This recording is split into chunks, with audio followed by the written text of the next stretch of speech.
Hello everyone. This video is a step-by-step on how to replace your light switch, dimmer switch, and interior light on and off switch in your 1999 to 2007 if it's the classic half-ton Chevrolet pickup, half-ton GMC pickup, Suburban, Yukon, Yukon XL, Avalanche, I think that's it. Half-ton to three-quarter-ton pickup.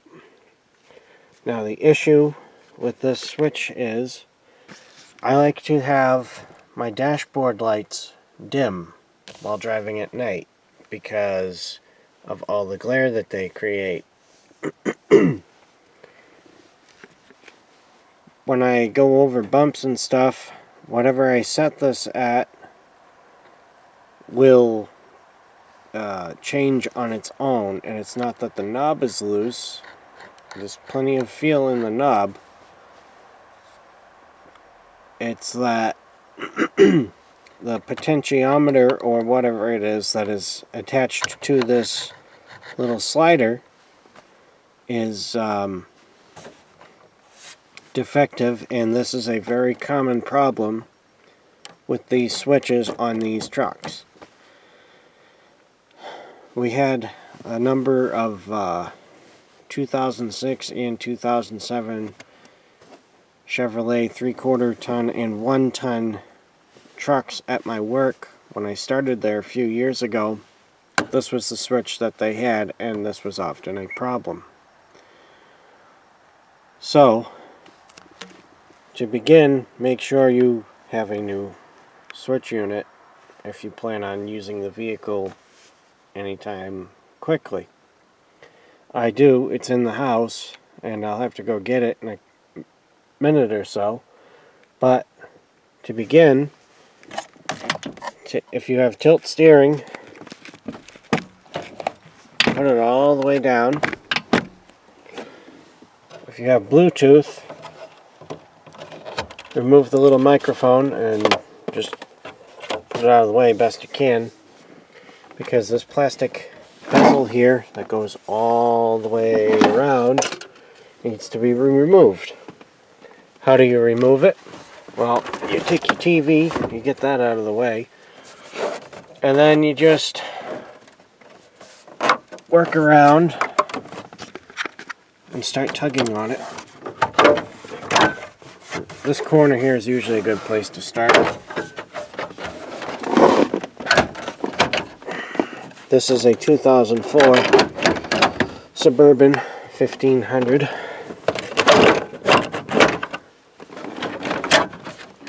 This requires a little bit of finessing around with in order to remove it, but I'm going to practice just once before I replace the switch on my dad's Avalanche because he has the same problem. I'm going to be doing that later today, and I want to practice this first, so hold on a couple minutes and I'll get this off for you and show you the next step. Okay, so what ended up helping was the shifter was kind of in the way because it's got a pretty sharp curve here, like 90 degrees, a soft 90 degrees. So I stuck the key in, put it into neutral, and now I have access to everything over here.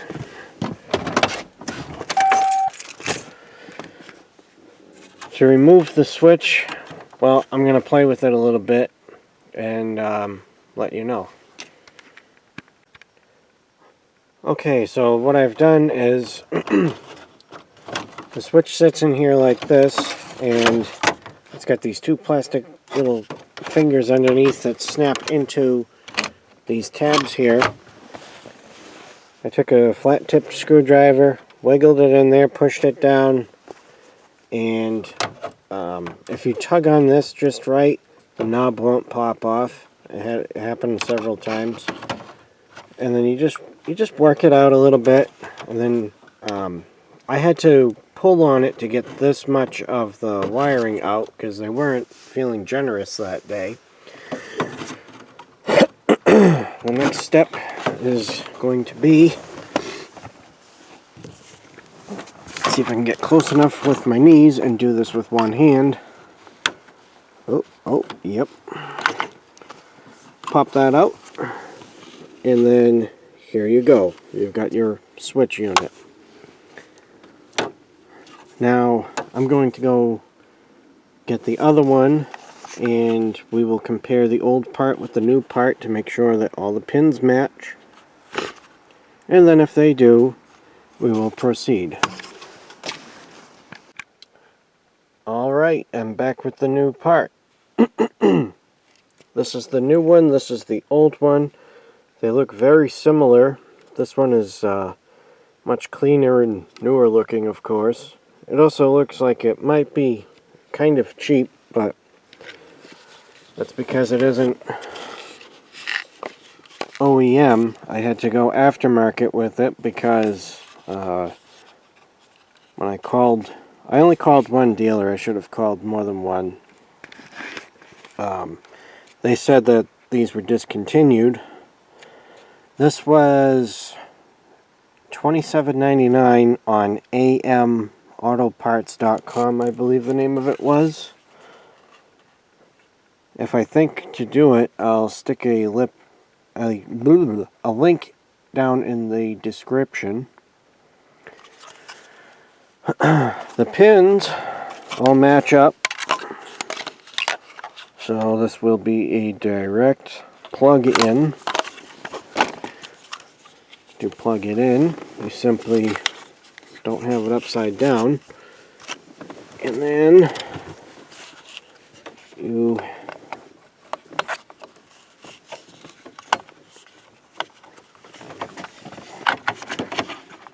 you'll be doing this with two hands instead of a video camera. You have to line those two notches there in that tab, and and there's two little notches there, I didn't notice those, with everything that's on this plug. Two tabs, a notch, and then two little tabs.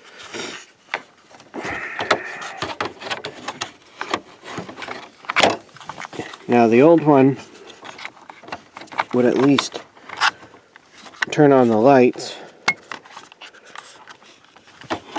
and stuff. So what we are going to do before we assemble everything is we are going to make sure that it works.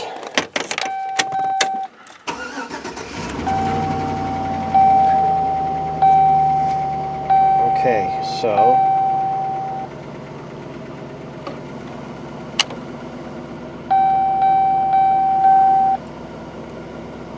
I turned on the headlights, and now I don't see anything on the dash. I raise make this go up and down. Changes my brightness a lot smoother than the old one did. If I flick it up all the way, well, yeah, if I flick it up all the way, it turns my interior lights on and off.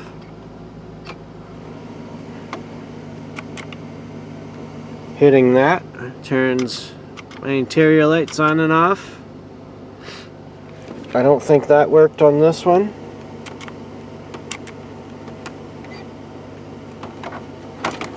We shall check and see if I have headlights. I have headlights. I have parking lights.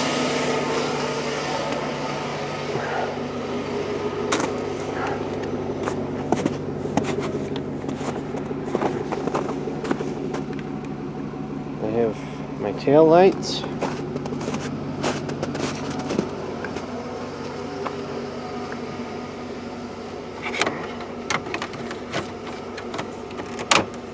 Snap it in. Boy, I kind kind of want to replace all the others now because that's so nice looking and everything else just looks bleh. Try my high beams.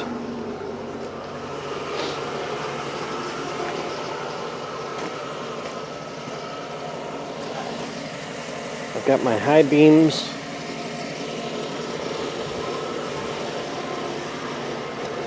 And now I don't know what, because on some of the Fords I've had, I know that like everything for the lights went through a thing in the light switch, so we're going to check the hazards.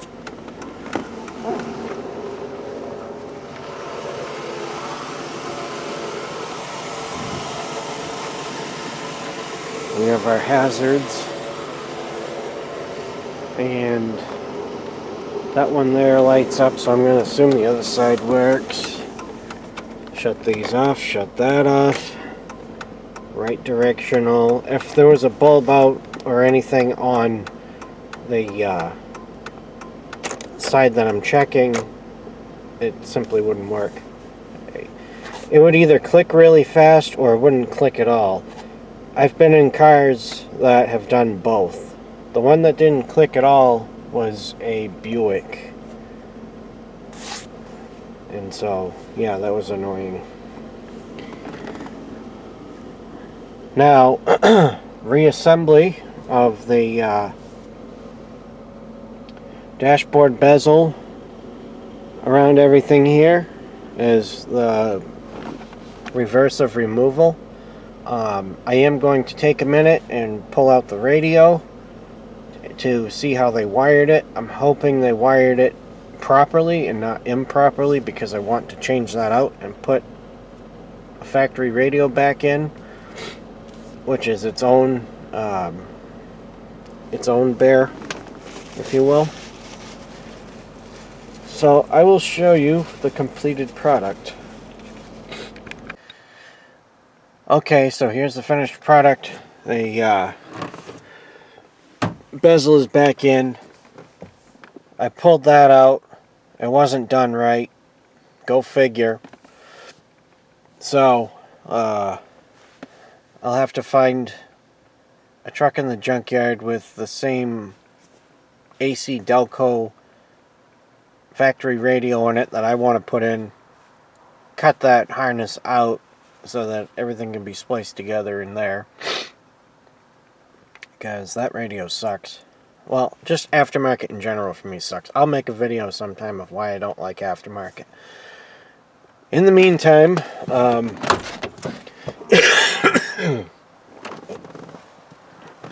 I've been sick lately. In the meantime, that is how you replace your light switch thing in your early 2000s GM truck or SUV, depending on what you got. I think these might even be in the same, might be the same in the vans too. I'm not sure. But anyways, thank you for watching. Feel free to leave comments if you have them, and I'll talk to you later. Bye-bye.